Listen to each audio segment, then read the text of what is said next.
a piece that I think that post-credit scene is pulled from. It's such a freaking cool scene in the comics, and I think it's something that I think could show that could be a lot of foreshadowing for the future of the movies and like post Secret Wars type of stuff, and maybe even in Secret Wars. I don't think it'll come up in Doomsday, but I guess let's start there. We'll just kind of go backwards. So starting there, so that scene, and I will insert a picture of the scene from the comics.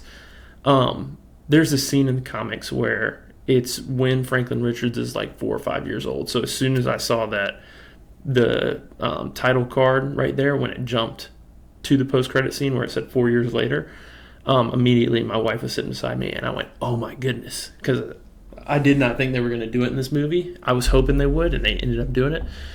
But basically in the comics, what happens is Franklin Richards, like they allude to it in this movie that Galactus says that he's so powerful and kind of omniscient, even from a young age, that he suppresses his own power to basically like protect, because he is so young using it. So he's like, it's a weird dynamic where he's like super wise to do that, but also doesn't trust the power because he's a kid. And I can't remember if he does it to himself in the comics or if it's done to him by somebody, like maybe Reed Richards or somebody. Anyways, in the movies, they're taking the approach that like he's kind of done it to himself, and Galactus alludes to that when they're on Galactus' ship in the first half of the movie. But basically, in the comics, there's a scene where like Franklin Richards is put to bed in his room, and his room is like in this hallway, and Reed and Sue are kind of in the living area, and they hear a noise, and they walk to the hallway, and they turn and look down the hallway, and Franklin Richards is out of his room, and a man is crouching down beside him, basically like talking to him. And Reed and Sue, obviously freak out because they think that somebody's coming to do something to their son. And a barrier kind of pops up, and it's kind of like an invisible barrier, and they can't get through it. And they're freaking out, yelling. And this guy kind of like crouches down. He has a conversation with young Franklin Richards. And then basically like wormhole opens, or he just kind of disappears. And so basically in that scene, what you learn later on in the comics is that was an older Franklin Richards coming back in time to basically like wake himself up and take off that restriction on his powers, because he knew it was time that he could start using them. And then I think the last panel in that comic is Franklin Richards underneath the blanket in his bed, literally creating like a galaxy. So it's like just like an expression of how powerful he is. So I think they took that, obviously that panel in the comics, which like I said, I'll show it, throw it up there. And I think that's where they pulled to get the post-credit scene.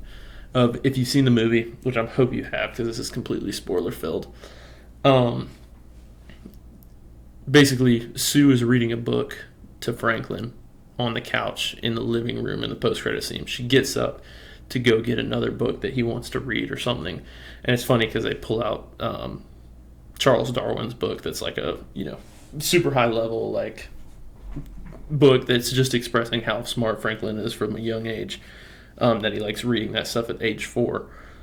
But she gets up, she walks to the kitchen trying to find the book, talks to Herbie, and then there's kind of like this ominous tone that sets in, and she walks around, kind of starts getting her powers ready to see if she's got to use them, and she walks around the corner of like the chimney, and Dr. Doom is standing there, or he's crouched down with his back to us, with his cloak on, holding his mask in his hand, talking to Franklin. And it looks like Franklin is kind of like looking up at him, like they're having a conversation or something important's being said, where Franklin doesn't look scared, but he also doesn't look like, he's not like joyous. So that's the scene that kind of happens. And I think immediately the thoughts go to, oh, that's the introduction of Doom. He's just kind of come. They're setting him up as a villain for Doomsday. We'll pick up somewhere around there. Because earlier in the movie, in the Future Foundation, one of the big meetings that they've got that like resembles the UN, Sue is talking, and they're talking about how all these nations have come together for basically world peace. And Latveria, there are 2 seats there, and they're both empty, which is where Doctor Doom is from, and it's where he's like basically the king of and like dictator. And he's kind of got the same relationship with that as like Black Panther to Wakanda and Namor to Atlantis, that he like looks out for his people, and that's all he cares about. If the whole world ends and his people are okay, then he's fine with it. But so I think that's the first thought that everybody's head will go to is like, okay, well, this is just introducing Doom. He's kind of gotten in there, and he realizes Franklin Richards is powerful. I think that makes sense.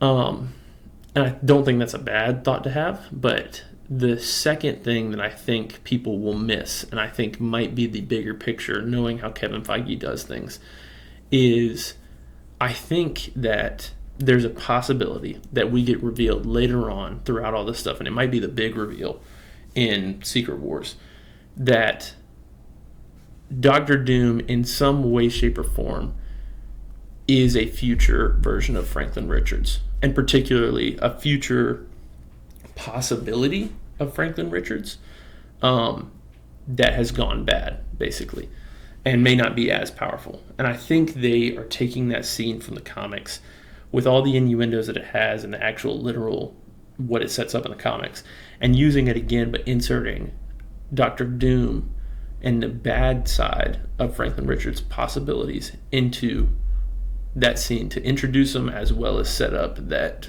hopefully that's foreshadowing for a reveal we'll get down the line.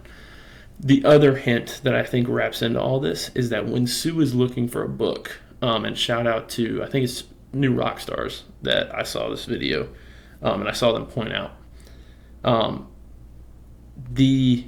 when she's looking for one of the books, she pulls, or excuse me, it's sitting like in the background, that it's one that it's like basically breaking down Schrodinger's cat. And basically, this is going to get into like theoretical physics, which I'm not well versed in. I'm just a nerd and love searching up stuff when I find it interesting. Schrodinger's cat is basically like multiverse theory.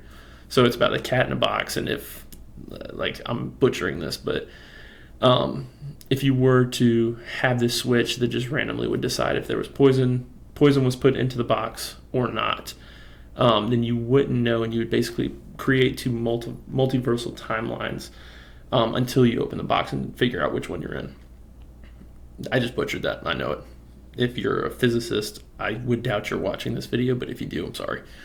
But I think that is another hint into that possibility of like, hey, these are one of the possible versions of what Franklin Richards could turn into. And Dr. Doom is one of those. So that's kind of my post-credit scene thoughts on, I think that's a possibility down the line. And I think it's something that I would doubt a lot of people will pick up on. If they do, then I might just be, we might just all be thinking the same thing. But I don't know that they will. And I think it's a really interesting thought on how they could manipulate all this stuff to really make Doctor Doom different than in the comics, and also make RDJ's Doctor Doom and make a little bit more sense why he